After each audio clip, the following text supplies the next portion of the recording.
say it's almost Thanksgiving if you celebrate it. If you don't celebrate it, it's coming upon the holidays. We just want to say hello. We want to send you some positive love. This is another episode of the Drama Free Black Love series. It's a discussion about healing and restoration of relationships within the Black community with a licensed therapist, none other than the Dr. Alicia. Dr. Alicia, tell them who you are.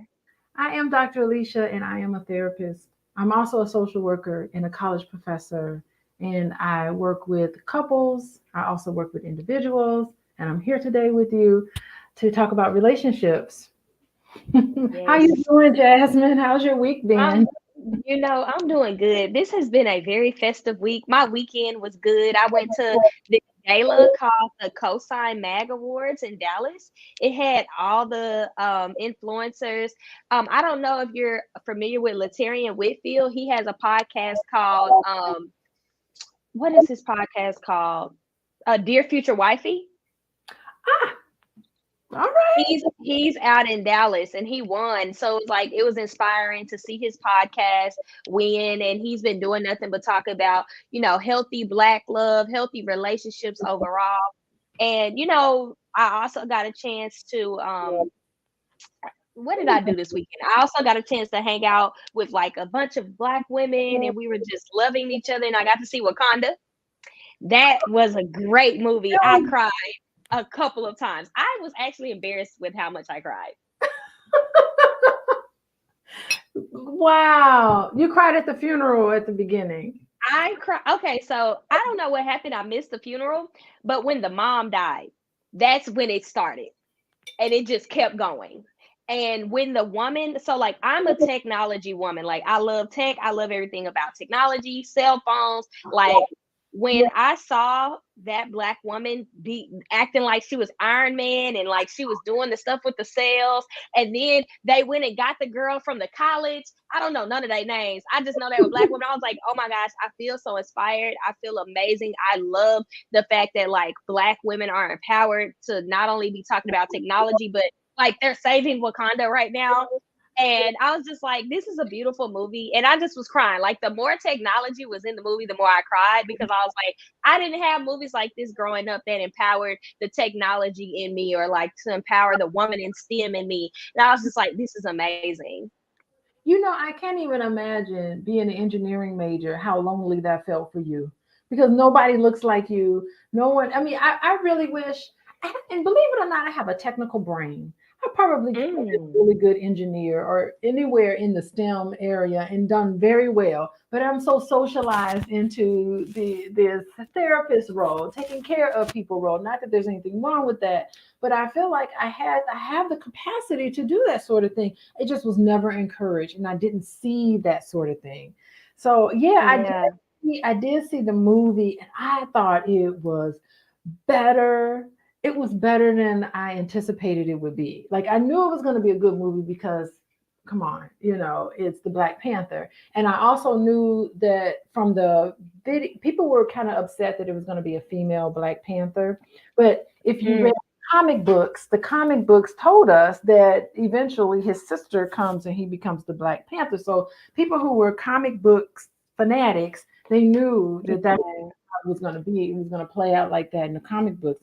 But I thought it was excellent and exceeded my expectations for real. And there were moments in that movie where I was thinking, "Oh Lord, they're going to side with the white people against the Mexicans." I was like, I'm, I was like, if that happens, I'm out of here. I was like, this cannot be. We cannot be fighting each other. We both oppressed. I was thinking that was what I was thinking. But it was pleasurable to watch. It had action. It had drama. It had love. It had all the things that I enjoy in a movie. So I was thrilled with that movie too. Yeah. Yes. And you want to know something that I love the most about it? Like at the end, I cried at the end because he had a legacy Yes. and Oh, nobody knew about it. Like they hid the child. And I was like, I don't know. I think it's beautiful because he's going to know everything that his father did. He's going to obviously be raised around the auntie.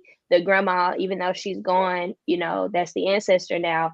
I'm just like, that's kind of how I've seen God work. Like maybe somebody leaves, but there's always something else behind right before that person leaves. And it's just like, we know that that's going to build the better generation to come. So I was so happy. Like, and he was so cute. I was like, oh my gosh, why do I have baby fever? Like, what is this? What is this energy? Like, Ooh, why okay. am I like that? Why? But again, it was because he was a cute. He was obviously going to be like the next Black Panther, but it's just the fact, like, come on, Jasmine, you're 28. Get it together, girl. Yeah, I really enjoyed that part. It was a surprise at the end. I felt like there was something else that was going to be the revealed in the movie, and so I'm glad that I saw that. There was so many. It was a complete movie, but there was elements where they kind of left dangling for a part three. Like you could just Yes. feel that there's another movie in the works. You know, there were some Yes. conversations that I heard between, I don't know people's names either, between the Mexican and the Black people that made you feel like this was going to turn out a certain way. So they didn't button up everything at the end of the movie, but it was such a complete movie and a complete showing that I was thrilled. And I had seen The Woman King several months ago, and I was totally turned off by that movie. I did not like that movie whatsoever. It had a bad taste in my mouth. I just remember Mm, like wanting to leave. I was like, get me out. mm, It was very tasteless, but I felt like this movie was like it just renewed my spirit. I love to see Black that's good. doing some good things, not like the woman king. I don't know what the name of that movie. I can't. I try not to. So, from my understanding, I think that movie had like killing men or something. A lot of, I don't know, like what it was. The whole movie. I never saw it. Don't. It's not. I mean, if you don't go see it. It ain't worth it. Okay. It's Okay. not worth it. But anyway, what are we Okay. talking about today? Okay, first off, Dr. Vibe Show, greetings. Thank you for joining us tonight. I really appreciate you being here. Do invite more people. In fact, if you're joining us right now, definitely put us a drama-free love series in the comments. Just drop a drama-free love series in the comments. So, y'all, today's topic was requested by one of our supporters, one of our viewers, and they wanted to know, is it better or are single women happier than married women? He sent articles. He was like, can y'all please discuss this? I want to know this. And I was just like, you know, these are really good topics. And so I'm obviously single. Then Dr. Alicia, she's married. So I was like, you know what? That means that we can have this beautiful conversation. And it's going to be wholesome. We're not going to be putting anyone down, but we're going to have the conversation. So the first thing, you know, I think we should unpack happiness and what does happiness in relationships look like, and then break down the complexities between singles and married, and then, you know, take questions from our audience. And hello, Miss Tara, thank you for joining us today. Yeah, you know what? Okay, so you asked a question about what is happiness. I think you know what, you bring up a really good point because I don't know if happiness really is the goal. Because can we be happy all the time? Like, is it realistic to walk around and just be happy all the time? I don't know if that's very realistic. And I know I think the word we're really looking for is content. Are we going to be Mm, all the time? Like content is no matter what's going on with my life, no matter what it is, I'm going to be just content with where I am. And so I think mm, the goal is really to be content. Is the goal really to be happy? Sometimes do you want to walk around being happy all the time? Sometimes not. So mm. I think that's the one thing that we need to pay attention to. What do you think about that, Jasmine? You know, I like that. I was told like you got to focus on joy. And when you say content, I feel like that kind of goes hand in hand. Like when you have joy, joy doesn't mean that everything's going well. Joy comes from a feeling on the inside, knowing that things are going to turn over. Like, yes, it may be nighttime, but the sun is going to come in the morning. So it's just like that entire conversation on being content, understanding the seasons, understanding that happiness is a feeling, Mhm. doesn't mean it's a fact, right? Like you can choose to be joyful, you can choose to be content, you can choose to live in a state of I guess homeostasis. I like that word. Like you can be in a state of peace. Mhm. And that does not come from other people. That has to come from you. And I feel like that's why it's such a good question, even from a therapy angle. It's just like, how do you develop that peace within yourself? Like a lot of times men be like, can you be my peace? I want a woman that's gonna be my peace. But like you gotta be that on your own. So it's just like that's just another concept that we want to break down as we're talking about dating and love and marriage or singleness. I like that. I like when you talk about peace because it reminds me of the song. Okay, I'm a Catholic schoolgirl. It reminds me of the Okay. song we used to sing, "Peace is flowing like a river." And that song is really spot on. Like peace is flowing like a river between me and you. And it Mm, really is, if you want peace in your life, you gotta have peace flowing through you. You know, peace is flowing like mm, a river. There ain't no river of peace. It's the river of peace in your body. And so if you mm. the people who really want peace, you're gonna have to let it flow in you. And when you got some monsters you dealing with in your body, you are not gonna have peace.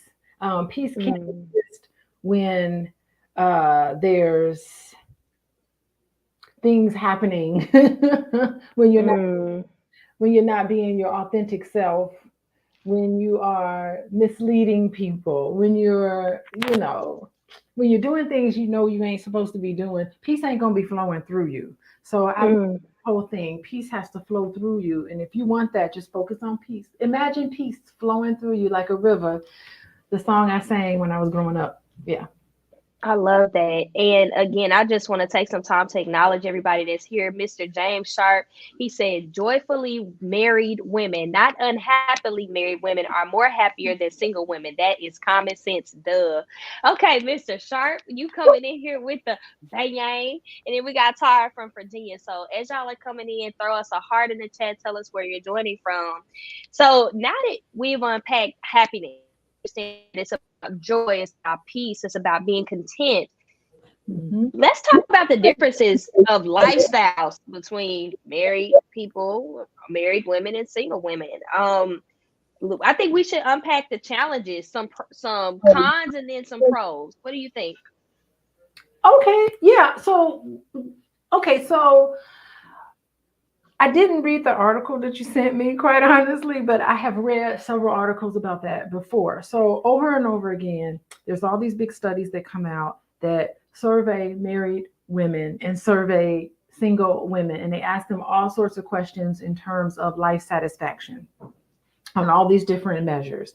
And um, when it comes to measures of contentment, when it comes to measures of happiness, single women score way higher than married women do in terms of happiness. If we want to talk about, however, they define happiness, which is more like contentment, and that actually married men are way more satisfied, way more happy. The indicators of a pro-social healthy life, indicators of that is way more favorable to married men than single men.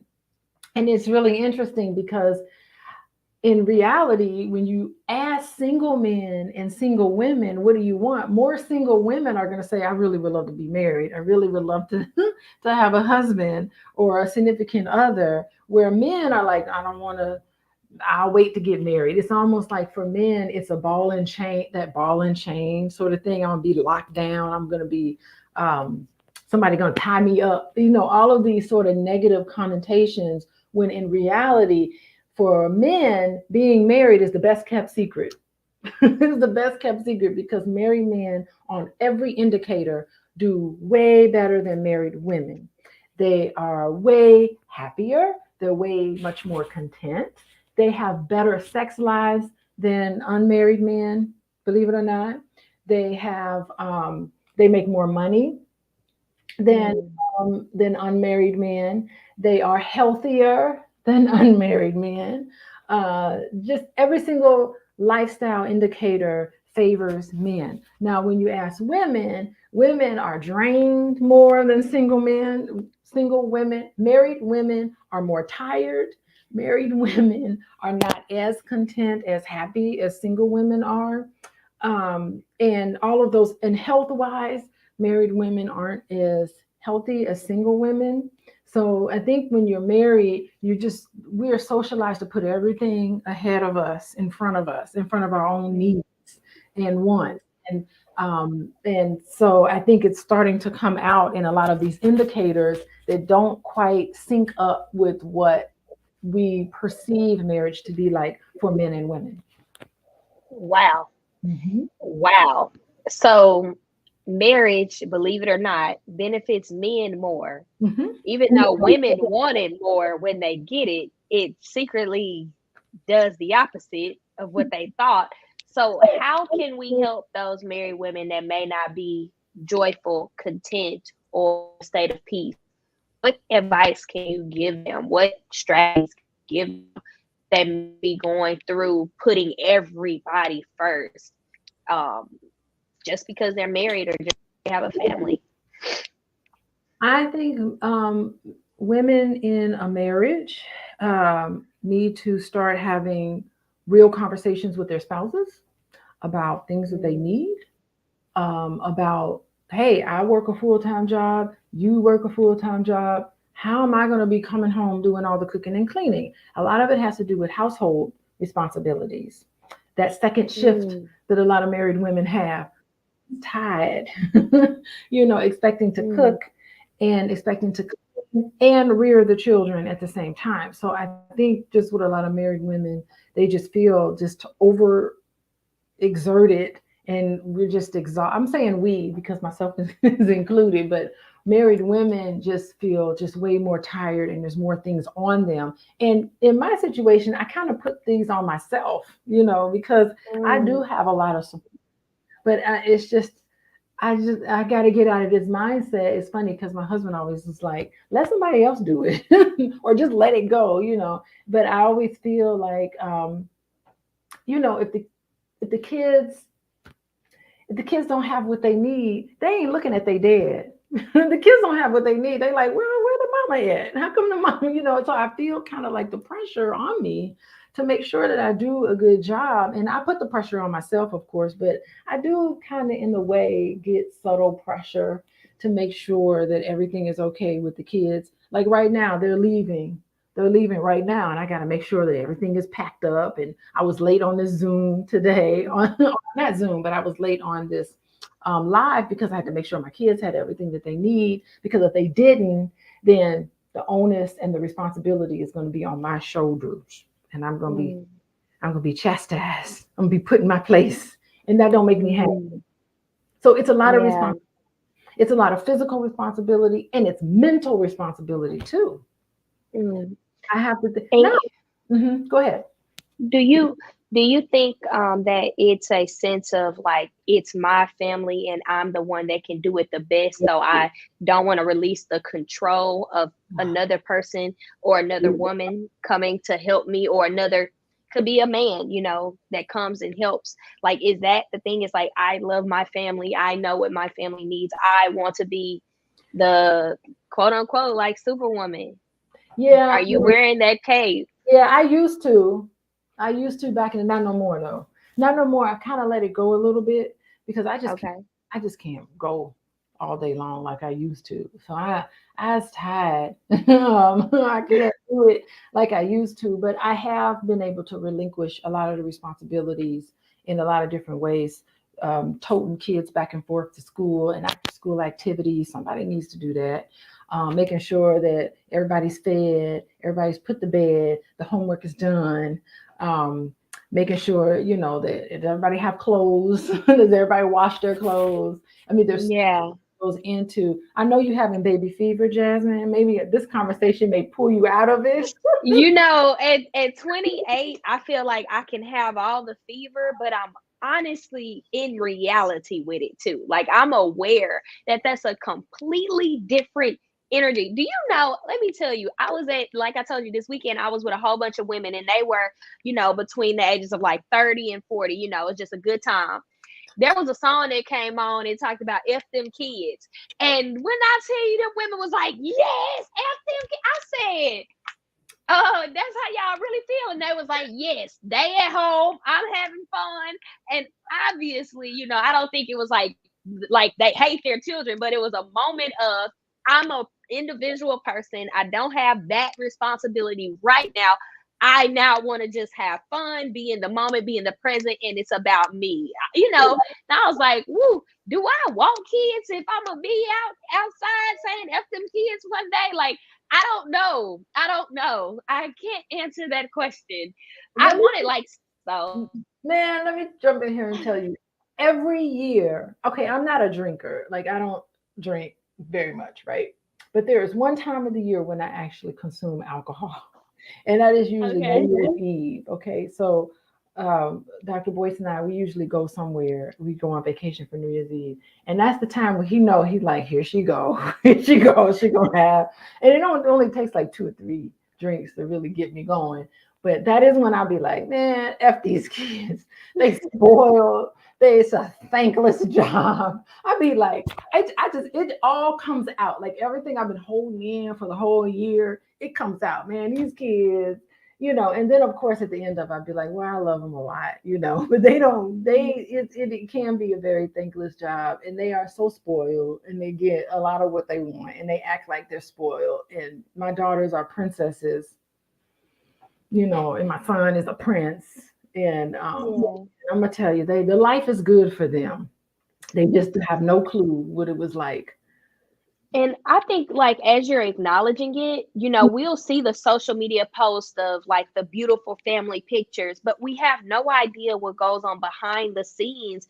And I think that social media has done a very decent job at making parenting look like it's a walk in the park, that, kids are amazing 100% of the time. They're so ready to take the picture and eat the cereal and be the next commercial superstar.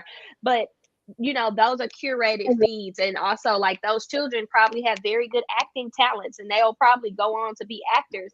But for the common American or the common parent, like, it's a struggle. Like, my sister, she has 2 babies, my nieces, they're twins, and she be tired. They're now 4 years old and she's finally regaining some of her life back, because they can, take themselves to the restroom, where they can do things on their own a little bit, of course with supervision, because they still 4 and they're just very intelligent for their age. But it's just like, I can resonate and I can affirm the fact that parenting is not the easiest job. It's very rewarding in the long haul, especially to leave a legacy.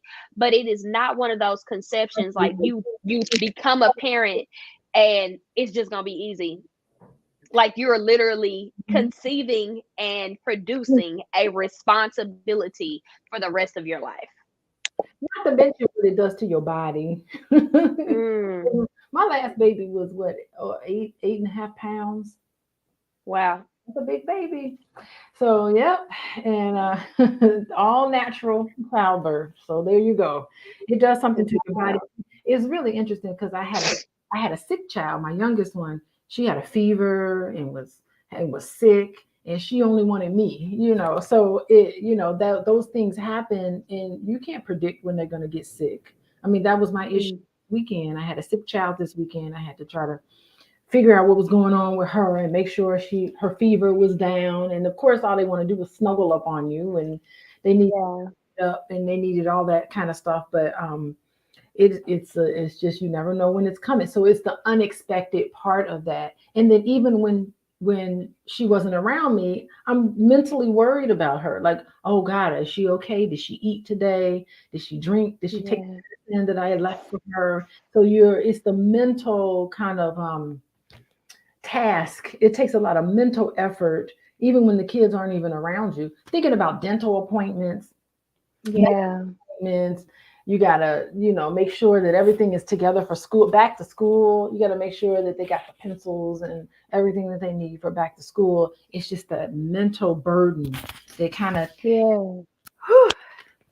So when you say mental, I think it's a good topic, as we like navigate through this conversation.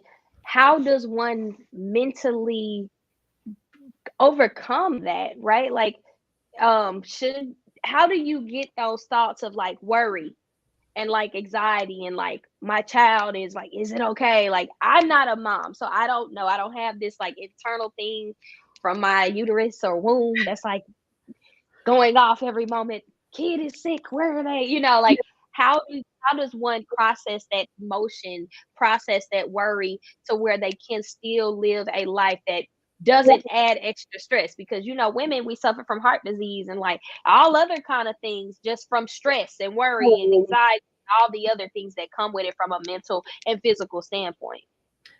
That's interesting. It'd be nice if we can bring somebody. I don't know how to bring people in. We need to bring people in to talk about it because I can just talk about myself. But when I asked my mom about it and I asked grandparents about it, um, they say that once you have children, you're always kind of worried about them. Like when I dropped my son off to college, I was like, "Ooh, I guess I don't have to worry about him no more. He's a grown man. He's 18 years old." But little did I know that was the beginning of more worry. Except it was different. It was a different type of worry. But he is a couple of states away. What if something happens? How do I know he's okay? So it's almost like go away, but check in with me periodically so I know that everything is okay. And yeah, I don't know that the worry ever goes away from what I'm hearing. It's just different type of worry from an 18-year-old compared to an 8-year-old. Wow. Wow. Okay. So I guess that should free someone today that's listening that, yes, there's not a cure to loving something that you literally procreated. And, I think it just gets better over time. And I'm pretty sure some of that was like empty nesting. My mom used to talk about empty nesting all the time. Obviously, if you still have some kids, you're not an empty nester yet. But I think when you empty nest, you're going to have fun. You and Dr. Boyce are going to have some fun. Y'all going to go out. We didn't let Yeah, him stop. exactly. So it's just like, I think that that's like a wonderful thing. So I guess we can now go to single women, right? And if you're single, help me out here. I wanted to talk about some of the cons and then talk about some of the pros, right? Because I think that, two can exist. Some of the things that I wrote in my phone and notes on the challenges that single women go through is comparison, loneliness, being dealing with ghosting or not having healthy dating experiences, having to use apps. Now we're in 2022. If you want to be find a boo or a bae, you got to use apps sometimes, which isn't necessarily negative. It depends on your experience, right? So I can put that in the pro and the con. um Navigating going out in public and praying that a man comes over to you in the aisle with chicken and says, "Baby, you looking good today. Would you please be mine? I would like to take you today." That is a thing that single women do. And y'all know you do it because I be doing it too. You go outside, you're like, "Lord, he gonna come talk to me in the chicken aisle. He gonna come say something. I just know. I know he coming today." Girl, you go in that store, he don't even do nothing. He be walking right outside. He put his card in and walk away. You be like, "Dang, you was fine." Now you gotta approach him or say something or drop your seasoning in front of him or drop some paper plates or something. Get his attention. I don't know. The other things that I said was leaning on your girlfriends in that time, right? And sometimes those relationships may not be the healthiest. I know for myself, and we can kind of go back through all of them. We can start there. I know for myself, when I'm in my single season and when I have my friend girls, depending on the season in which they're in, they're super supportive of it, or they're like, you need to focus on yourself and love yourself. I'd be like, "Dang, girl, we can't have a talk and talk about these men and these fine men on TikTok. Like, we really can't go there." So it's just like, it depends on the seasons of your relationships with your girls, on how they handling either they season of singleness or in a relationship or marriage. So it's just like, I can't say that anyone is happier or more happier than the other. I'm just going to say, like, those are some of the common narratives that single women may have from a con perspective. Now, let's think about some pros. I ain't got nobody that I got to answer to. Now, I'm not saying that that is good or bad, but when you with a man, you got to practice this. I say this respectfully. submission and like, checking in and, seeing how that other person, like it's a give and take. You can't just move how you was once moving. You gotta move a different kind of way.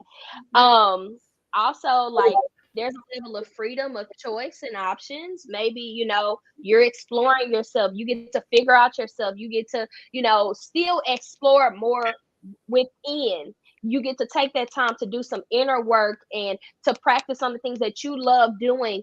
You more so like if you're in a relationship, then it's an hour thing. Like, what do we like doing together? How do we navigate our time? I think you have more time when you're single, because when you in a relationship, then I think it's the not serotonin. What is it? The endorphins. You just want that. You want to be around them. You want to be. It's cuffing season, y'all. Listen, I did a post on Facebook. We are still in the drafts.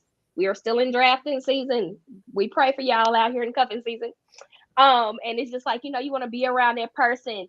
I think financially, it's more expensive to be in a relationship. Yo, $10 Chipotle now becomes $30 because, maybe he's getting the tab or you're getting the tab or, anything y'all do is times two, or if there's a family, it's more. So it's like, even from an economical standpoint, I think emotionally it may be somewhat better because you have someone to talk to about your day, if you are in a relationship versus if you're single. If you're single, like I said, you lonely, like you talking to yourself.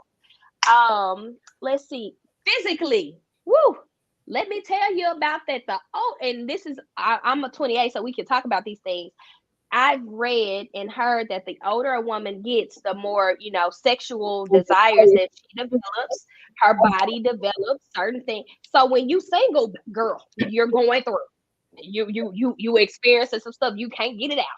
You pray for it. Pray about it. I don't know. I ain't got the answers for you, okay? This ain't that podcast. But those are like some, like, I guess you would say some of the pros and the cons. But I would say in both seasons, it's beautiful. In both seasons, if you are in a relationship or if you are by yourself, both can be beautiful, and it's how you position it. But yeah, that's some of my thoughts on, like, if you're happy you're single. Like, I don't know. Like, it's just depending on your perspective. Man, y'all single women, y'all come get these kids. Come get these kids and let them hang out with y'all for a while. And then you be And obviously no kids. That's another pro, or potentially no children. oh my God. This is really interesting. I mean, you talked about making comparisons. Yes. Say more about that because I think that's Yes. so unfair for people. Yes. Talk about that comparison. Yes. So, if you're not in a healed state, or if you haven't taken the time to go to therapy, or if you're not content, if you're not content in the season of life that you're in, you will get on social media. I've done it before, so I'm only going to speak from the choir. You can get on social media, and as the holidays roll in, you're going to see the Christmas photos by the tree. You're going to see the pumpkin patch pictures. You're seeing the Thanksgiving. You're going to see the couples. You're going to see the TikToks. You're going to see all of this wonderful Black love that is beautiful. But some kind of way your brain could say, man, why I don't got that? Why am I not there? Where my king at? I've even seen it on social media where it'll be a couple that's not the most attractive. And they be like, dang, they got love. Why can't I? Like, how hard does it have to be? And it's just like, comparison really is the thief of joy. And you have to ask yourself, why can't you be happy for whatever that is? We don't have to know the behind the scenes. It's not our business. But if you are not in that season, when you get in that season, you're going to want someone to be happy for you. So to be able to navigate that, I just think you compare when you're not in a state of contentment in your season. That's my thoughts. What are your thoughts? Very interesting. Yeah, so you're talking about the fact that you are comparing your life with another type of life. Okay, as a Yes. list of comparison. The married life or the person that's in a relationship. Like, it's really easy for singles to do that, like, a lot. And some of it could be because society is kind of putting that on you. Because if you're 20, how about you said you're 28? I'm 28. Yes, I'm 28. Yes. Yeah, at Thanksgiving dinner, they're gonna be like, so what's going on? They're gonna be asking you, Exactly. doing? They're gonna be like, so anybody special in your life? Like you're gonna get those questions, and that's saying that they're comparing you to what they think, where they think you need to be. So they're making assumptions that you want to be married and you want to have children. That is the developmental task that's put on someone at 28. Because I've been 28. Yeah. I remember having Yeah. a lot of that put on me at that age, and when it's put on you, a lot of us absorb that. And so we Yeah. internalize all of that and we're like, okay, well, what is wrong with me? How come I'm not with somebody right now and not following a timeline that someone else has placed upon you? That's good. Making those comparisons, that's not nice. I think we need to start being more mindful of the words we say to people. I'm happy Yeah. that a lot of us have stopped saying, so when you gonna have children? Yeah. Married, they're looking at you like, okay, what's going on? And I'm glad Yeah. away from that a little bit because you don't know what people's situation is. You never. No, you don't. And there's a lot of even if you are married and you're not having the kids, that's a comparison level as well that you can go through. But there has been so many more conversations on like women protecting each other, women protecting women. It's just like, hey, I'm having to do in vitro or I can't conceive. Like that's why, leave me alone. Like I don't want to, like, people shouldn't have to communicate why they haven't reproduced at whatever level of their relationship. So I think that narrative have definitely shifted more even throughout the pandemic. I think that conversation is taking place a lot more. Honestly, let's do some house rules at Thanksgiving. If somebody be asking you, where your man, you say where your man, because I guarantee you, the statistics, the people that be asking don't be having them. The people that have a man in the relationship, they don't really be pressuring you like that. It be the single ones, and y'all know it too. Put it in the chat if y'all agree that it be the most single folks that's questioning why you single. Be like, that's the problem now. You seeing yourself all over again.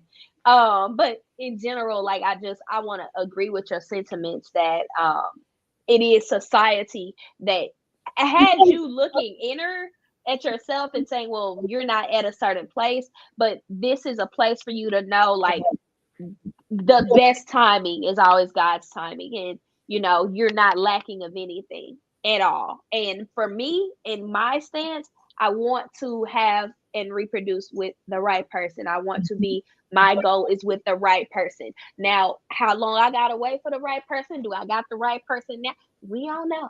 We'll see. It's cuffing season, so we got to see what happens in the springtime. Girl, look. If I have some picture by April for Easter, then it may be something real. Relationship is Instagram ready, then we know we got something, Jazz. We'll see. Because I did that. I did that this year. I had a relationship, and girl, it was a 3-month internship. Girl, we was on Instagram having all the fun, and girl, I blinked and it was over. I said, "Wow, we can't do this no more. We may have to wait till we go to the honeymoon. I already passed the wedding." And then had a kid and then say we married. Like that may be what we have to do throughout that whole experience. Even at that, you don't know. It's hard. It's hard to know. It's hard to know. Mm-hmm. Interesting. So, what about you mentioned loneliness. Oh, yes. I always love to be vulnerable with y'all because I think through vulnerability, that's where the relatability comes. So I cannot say it enough and stress it enough. The older you get, maybe the more success that you acquire, you will get to a point where you're like, dang, I'm having a special moment right now. I don't even have anyone to share this with. Mm-hmm. I'm having a very, like, I'm breaking through something. I'm passing this milestone. I'm reaching a new level of mindset. I got this good book. I wish I could talk about it with someone. I saw this thing outside. Dang, I wish I could share it with someone. You find yourself doing these very intimate moments with your friends versus like with that significant other. So when you get your significant other, it's like, oh, I gotta catch you up on all of these moments. But it was like it won't really be the same as when the moment was happening. It just won't be the exact same. Yeah, it's almost like you want the companionship. Yes, yes. And I think that's super honest. That's super real. Even in my life, there's been some really high moments this year. And your girl had to thug it out and just talk to herself and be like, girl, we did this. Like, girl, look at this. Look at what we're experiencing, because at this rate, it's just like you just have people that look at it, but it's nobody that you can come home to and say, you know what, babe, like, you was here in the roughest of moments. Look at where we are now. Like I won't have that story specifically where it's like, man, you was in the trenches with me. Look where we are now. I won't have that story. I'll be like, I was in the trenches. Look at where we at. You know what I'm saying? Yeah, but even when you're in the trenches, if you have that companionship, especially somebody who's a lifelong partner, you Oh yeah. know that both of you are going to reap the benefits. So if my husband's winning, I'm winning. Yeah. If I'm winning, he's winning. It's almost like you kind of build on each other because you're developing Yes. a legacy. It's a way more. I will tell you, it's a level of commitment that compares to no other. Yeah. Well, I'm on the Black Love series. We're trying over here. We're trying. We have to keep on going. The black man is an interesting species, I'd say. He's an interesting species. Miss Tara said that loneliness is the hardest part of being single for me. I don't have girlfriends to talk to or socialize with. And again, Dr. Alicia, that was one of the things that I was saying.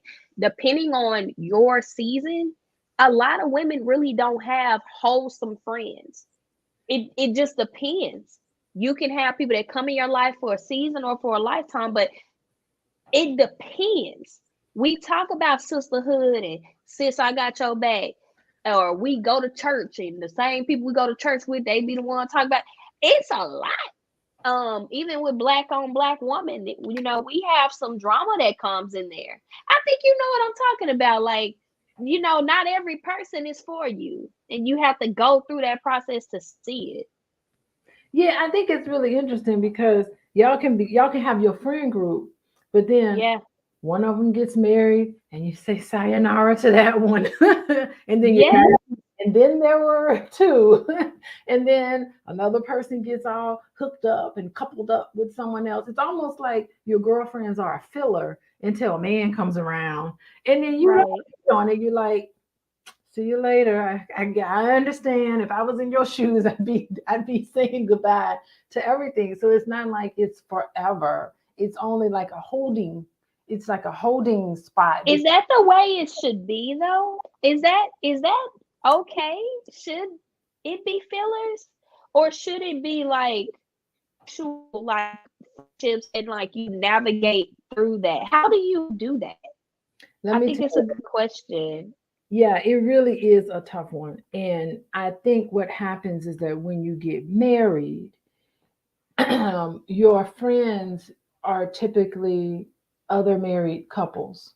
So Oh, okay. when you're single, your friends are just single people. But when you get Okay. married, your friends become other married couples. So when I got married, my first husband, all of our friends were we just gravitated more toward people we had a lot in common with.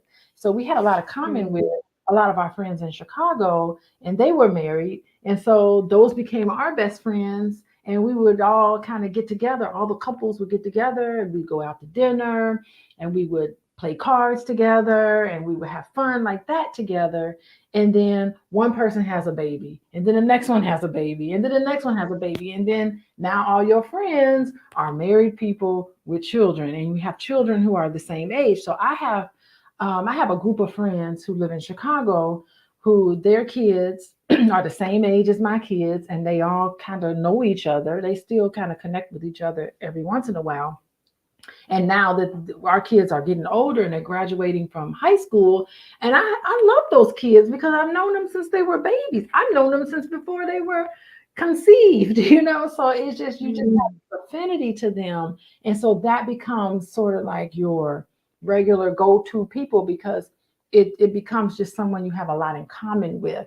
And your single friends, you love them, but you just kind of grow apart from them because you don't have as much in common with them. And that's kind of what's going to happen to you, Jasmine. Oh, it already has, girl. Let me tell you. I have an interesting perspective because I was married for an internship. And when I got married, it's like nobody talked to me no more. And I was like, what is this energy? Like I'm still the same person, but you got married. I did live in Austin for quite some time, for like a year. So it was like, it made sense. Like that person that you're married to has like all this additional weight to be everything that all your girls were. So it's like, that's still unsustainable too. You still got to find a way to navigate through that. It has to, because that your husband or your partner can't be it. Oh, I talk to you about everything. Like they gotta have their moment for release, or you gotta have your moment for release. Like there has to be a release Hmm. for both of you. So I agree. It already has. I'm 28. I'm single. A lot of my friends are in relationships. I have one of my very, very, very, very, very good friends. I love her to death. She's in a relationship. I don't talk to her every single day. We do a prayer call, try to get one in once a week, but she's there for me when she can be, and she has a person, and I'm okay with it. Me as the friend that got the friends that's with people, you just got to be okay with that. Yeah, I think like going from single life to married life, there's an adjustment period. And Yeah. some of us adjust better than others. Yes. Yes. Because it's interesting. I've been listening to, I like a lot of books or whatever. I've been reading and Hmm. listening to a lot of Joseph Campbell. Y'all look up Joseph Campbell. That white boy Okay. breaks that down. And he talks about marriage. And he says marriage is a death. That was deep. Yes, marriage is death, because to really be married means you have to say goodbye to your single self. And you say goodbye to your single self forever. And you join with somebody, and you are not going to be the same person you were when you were single. And it's a grieving process. So you have to grieve your single life, which is why I like weddings, because weddings is a ritual to get you out of. That's why it's fun to have a bachelorette party or a bachelor party. All of those rituals help to mentally prepare you for the death that's coming. Wow. It's a death, because in order for something new to happen, something has to die in order for something new to come in. You can't be single and married at the same time. That ain't never gonna work. So you got to be one or the other. You can't have one foot in single life, one foot in married life. You're gonna have ain't no peace gonna be flowing through you when you got one foot in single life and one foot in the married life, because Wow. it's gonna be chaotic in your life. So if you want peace to flow through you, you have to say goodbye. You have to put that old person to rest, and you have to say hello to this. And it's an adjustment process. And it's just something that you just have to know that you have to be able to tackle. And I'm also hearing from a single person perspective to give grace to the friends that are going through that death, that year to 2 year progression of whatever that is, that transformation. Like what they needed from you back then, they may not need no more. And it's like they need that time to like either circle back or to come back or to say, oh, I'm done dying to my old self, and Mhm. this is who I am now, but these are also the things that, I these are my this is who I am now. So I Girl, don't know, it's good. You're helping me to like even, just conceptualize what sacrifice takes place in order to become one with mhm, another person. mhm, And at first, like for me, I was like, does the wedding matter? mhm, Does the bachelorette matter? Does all those experiences matter? And you're like, it does, mhm. because it's preparing you for the death of what your new life will be. And I'm like, wow, that's something good. I didn't know that. I plan to do something African, add some African whatever, Whatever Cause it we is. gonna walk over some Jump over rocks the or broom something. or jump over rocks, whatever it is. But I mean, think about it. You have to change your name. Yeah. Well, you don't have to with these nowadays, but a lot of I changed my name. I Yeah. changed my name. I'm not even Yeah. who that I'm not even my name isn't even the same. I had to actually become yet another person. Yeah. Wow. And then when you become a mom, you're really not yourself. You're just a mom. Wow. No one even cares who your first name is. You Wow. I just see that women in general, even in this topic, there's so much sacrifice on us through our whole life, right? No matter what it is, whether you're navigating being single and having friends, that's a sacrifice of some sort. Then the breaking away of friends and then getting with a person and the sacrificing of what it takes to be with a human and then the sacrifice of getting married and then becoming a mom and then some kind of way you got to also take care of your parents in there, right? That's a stage that we're not talking about as much as we should because it's either the nursing home or it will be like, you know, parent your caretaker. That's a transition of life for even your parents. So it's just like it just reminds me that we're not here for ourselves. We're literally here to serve. We're here to love. We're here to give, with boundaries, of course, as healthy as we can, of course. But we are not here for ourselves. No, you're not. And so it's really interesting because why are you even born in the first place? I mean, think about being born. I guess most of us don't remember it, but that had to have been a hell of an experience. Like Oh here yeah. you are swimming in water, and then all of a sudden you got to go through this little tiny little part, and then and then think about it, and then you have to Yeah. breathe air. Yeah. You have to all your needs were met in the womb, and then you have to be born, and then you have to like you can't even talk. You're uncomfortable, you're tired, you're sleepy, you can't even communicate that to anybody. So just think about that trend. That's got to be the one of the most interesting transitions ever, is actually just being born. And even think about being potty trained and learning how to talk and learning how to walk. Like what? Nobody's gonna carry me around. I gotta figure out how to walk. You're putting pressure on me to go to the bathroom by myself. I'd rather just not do it at all, So all of these Yeah. transitions is embedded in every single stage of life, and you're given challenges along the way. I mean, I remember dropping my kid off for kindergarten. Like they're used to, playing around now in kindergarten or third grade or whatever. You have to sit at desks and you got homework to do, and they got to teach you how to write. You got to learn math like all day long. I feel sorry for these kids. All day long they got to learn something new for 8 hours a day. They're being pumped with this information, and then we expect them to sit. I mean, all of that stuff, the educational system, all that along the way in your life is going to be nothing but challenges. And getting married is just yet another one. But it's a huge transition for a lot of people. And can you imagine getting divorced? What that does to you? Because no, you're no longer single. You could never ever go back to your single life.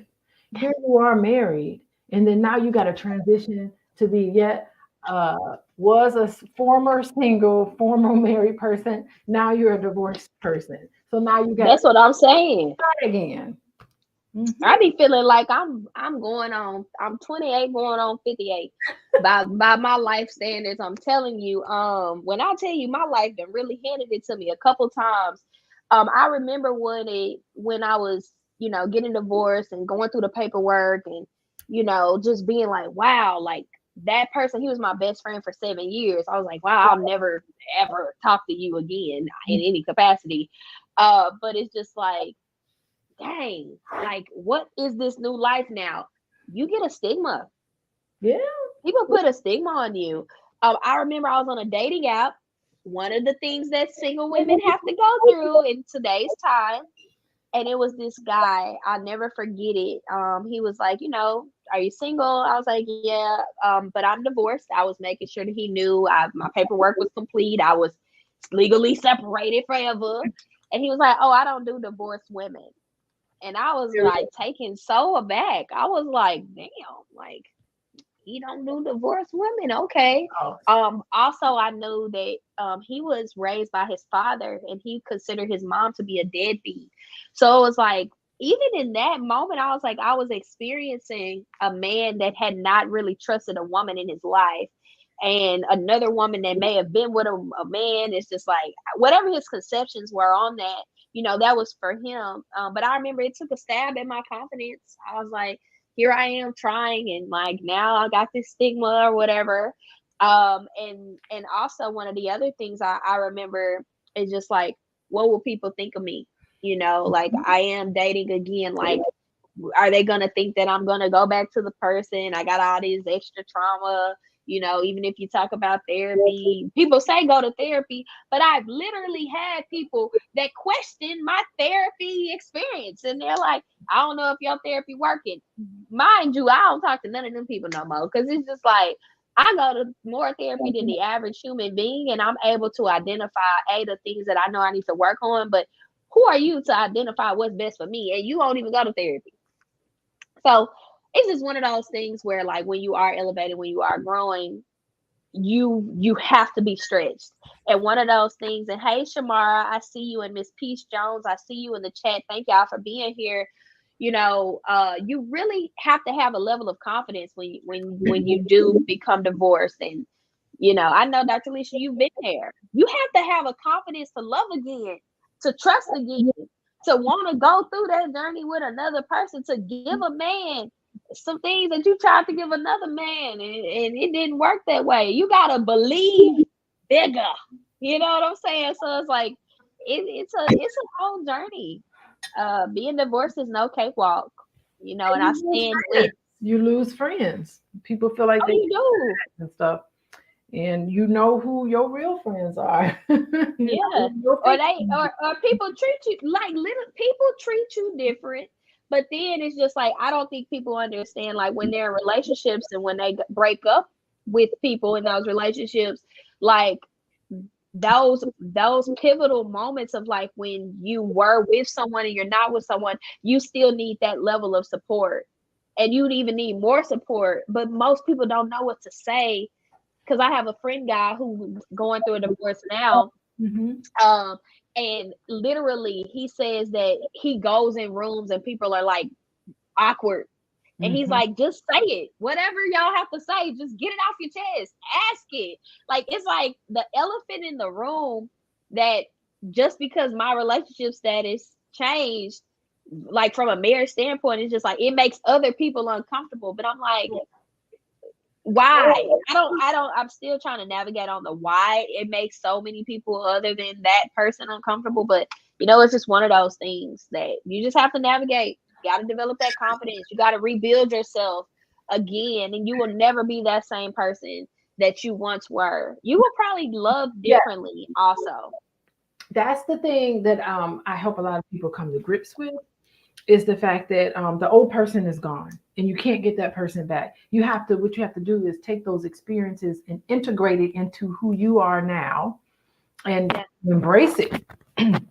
Really embrace Yeah. it. Know that you're a new person, but you're wiser, you have more substance, you have more character, you see the world in a totally different way. And I mean, there are no mistakes. There are no mistakes about Yeah. it. It is what you were when we talk about being born, you were born to experience these things, I think. You were born to experience life. You were born to experience these things, to learn the lessons that you didn't get or that you needed to learn in this lifetime. And I think that you just carry that on. And nothing's wonderful than to talk to an older person who's been there. Oh yes. Ooh, they so helpful because I they know that's why I got so many seasoned people around me. I can't deal with sometimes the youth, my age group, we still lost. We still fumbling. That's why I have to I be with people older than me. It make me feel better. it really does. It makes me feel like what you don't need to worry about. What you worry about something for? And it's interesting because sometimes I have to like even I do or sometimes have to remind myself not to worry that it will be okay. Like and I have to think about like when has it ever not been okay in the at the end?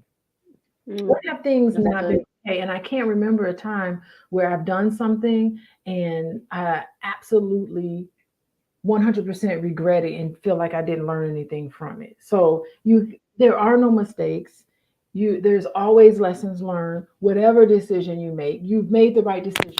Like, stop. If you're on the fence about something, just go for it. Just go for it. Mm. It doesn't. There just are no mistakes. I So love that. Do y'all in the audience have any questions for Dr. Alicia and I?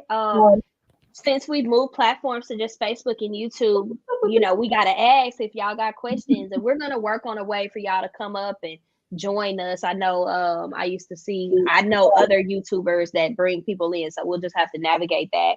But for now, does anyone have any questions, or was this episode helpful?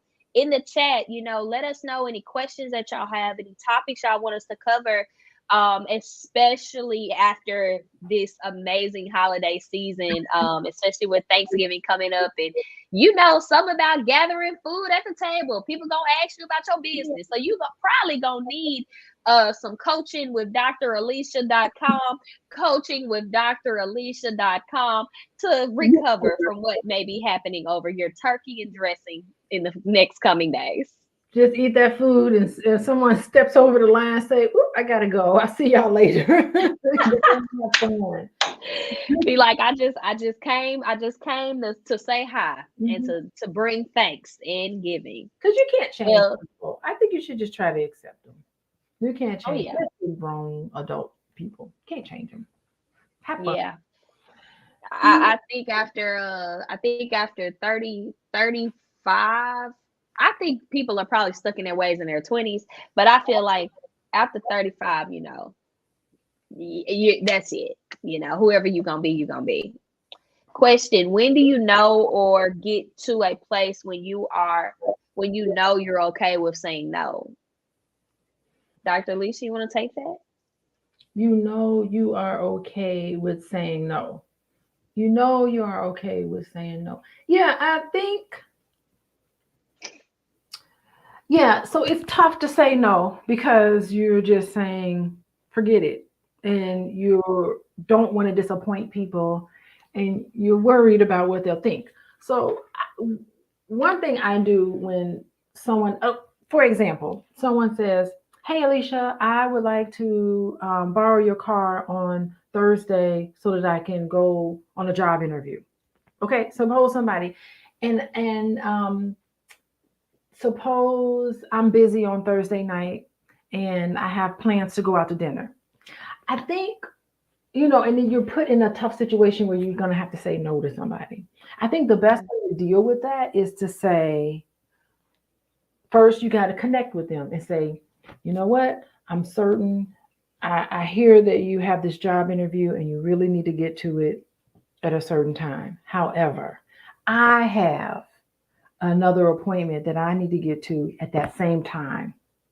And, so it's almost like connecting with how they feel, but also stating your case and to say, "I'm not available. But you know what I can do? Now you can offer something. I can call my cousin and see if maybe my cousin can help you out, but I won't be able to do it." And I think if you say no in that kind of a way, then it feels more compassionate.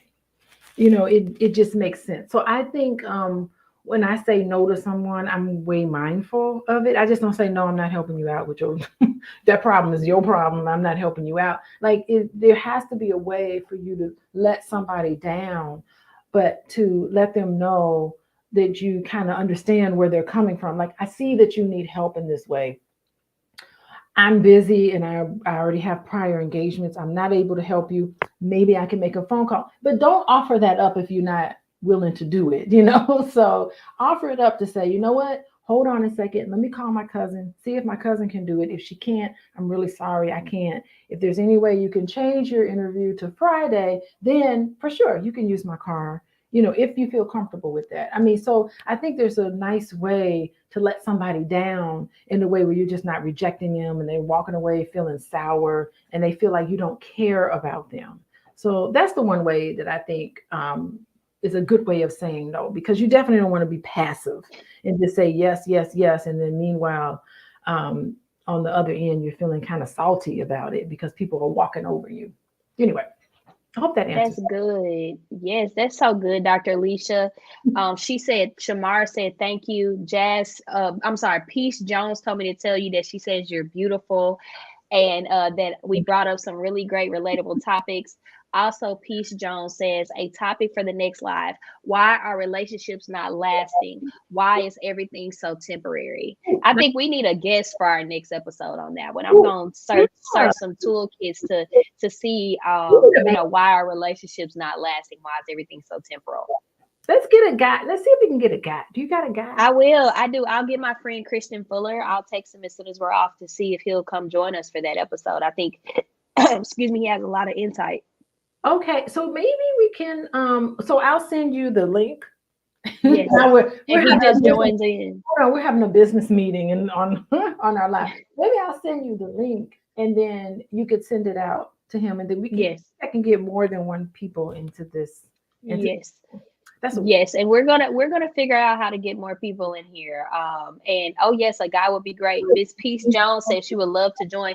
Peace Jones, DM me and Dr. Alicia on Instagram so that we can get connected with you. So DM me and Dr. Alicia on Instagram at the same time. Put us in the chat and let's get connected so that on our next show you can join us. We gotta get Peace Jones in here. I can't. Yeah, she's super active. We want to definitely give her the details for our next show. There we go. It was her. Yes. Was it Peace Jones? Yeah, it was her question. So let her come on up and talk about her question.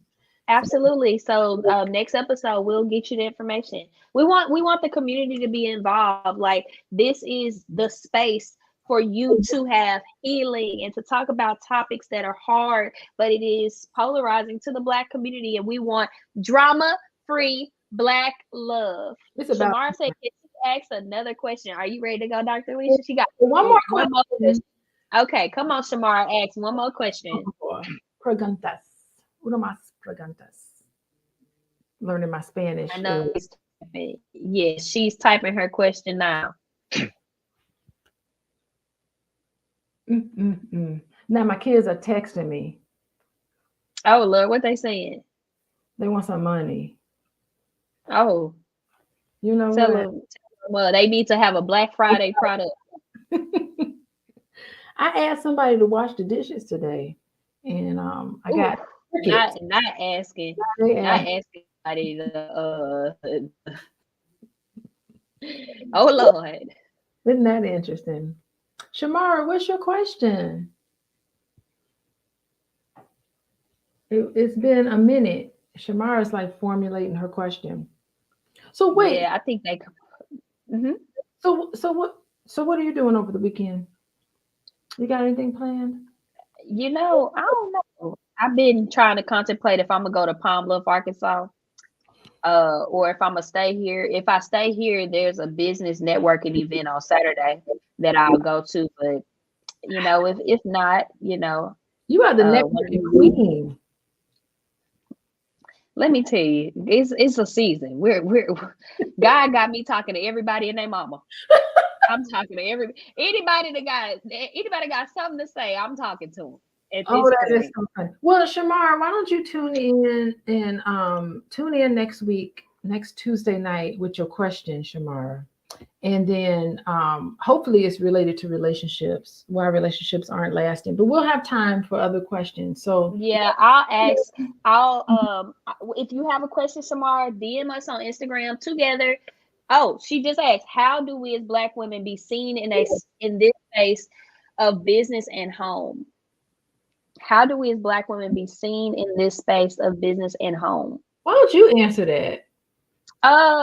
All right, so let me take my handy dandy glasses off because Shamara's giving me a run for my money. I think the first thing is confidence.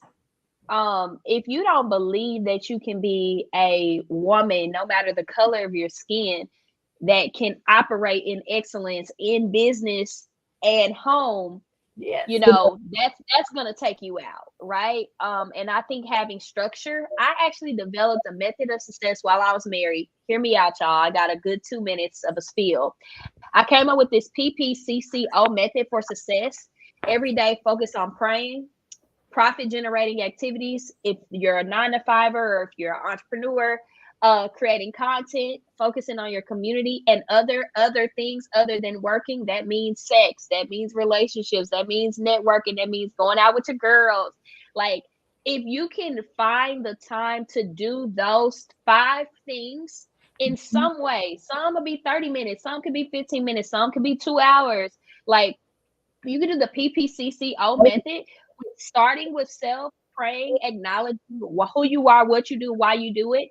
Profit, whatever you do for work, loving what you do, loving how you generate income, doing some great content. We need content. We have to have it. It's a non-negotiable. Even if you run ads, that's content. Community, who are you called to serve? Dr. Alicia, she's called to help us to get through hard challenges in life through therapy. Like, what does that community look like for you? Are you a mom? Who do you service? And then other things other than working, girl, having some fun, getting your booty rubbed at night, whatever that looks like for you. Get all of that in.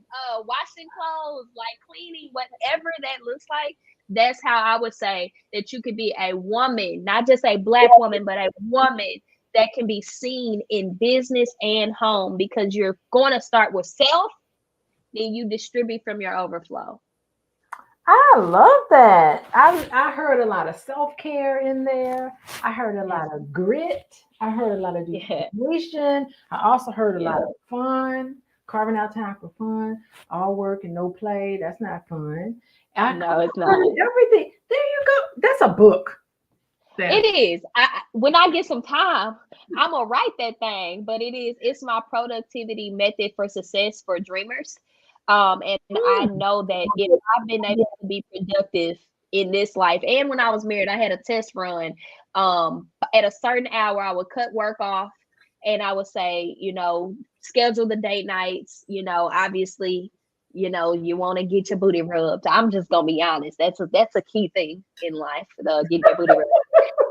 And so it's just like having that holistic thought process. I think, that allows for you to feel that you've accomplished something, even if you just did one of those things a day. I feel like you'll feel accomplished, and that you're not in this rat race of success. You're like, but I did talk to God today. I did spend time with self today. I did do something to get some money. Okay. My man ain't the only one getting some money. I'm getting me some too. I talked to someone other than myself. I've put something on the internet. It's a repost quote. And then I did something other than work. And I think that you feel better, and you start to just maximize on that. You'll double down on that. Like, you'll get addicted to just doing what you love. So again, I ain't factored that in with kids. That would be another. We'll have to do a KO, PPCCKO, kid, and then and one of these days when I have that opportunity. But for now, the O is for the women that are already doing it with the kids. Y'all got to figure that one out until I can get to that journey. Yeah, one of the things I love what you're saying is that I think if you try to take on business and home, if you think about it all at once, it's overwhelming. Yes. What you just did was you just kind of said, okay, you got these big goals that you want to have. If you just think about the big goals, you're going to be like, there's no way I can get it. But you broke it down into really small steps where all you got to do is just focus on that model, and you'll look up and be like, oh, wait, I just accomplished like about 5, 6 of my goals. All of them have been accomplished. How did that happen? It's like, it'll surprise you how far you get when you just put your head down and trust the little process that you have. It's the process. Yes. And you can do one thing a day in that, it doesn't have to be you're doing a million things of all the same things. It's like, what did you do today to gain money? Did you go to work? Yes. Check it out. Did you talk to pat yourself on the back? Did you? This is content for you, Dr. Alicia, but also it's community for you too, because you're talking to Miss Shamara, Miss Peace Jones, you're talking to Dr. Vibe Show, like you're talking to people, and I'm sure that there are more that are listening, but for who I can see in the chat, it's just like you did all that, and you did with your kids, you got them off, you did what supposed to do. Ain't nothing else. Get your booty rubbed tonight. And I know that there's longer, but go and get others. Have a good time. Get prepared for Thanksgiving. You deserve soft life for you. Soft life. Okay, well, I'm gonna go get my booty rubbed. think it's your booty rub. I think it's healthy. It's psychologically and physiologically a great experience. And I heard serotonin and whatever the things that come in your brain.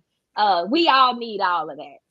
I But love the it. single women can't. Go and reap the rewards of that experience. Well, I earned it today because it's been a long You day. did. You did earn it today. I've been running since this morning. So yeah. So anyway, thank you so much, Jasmine.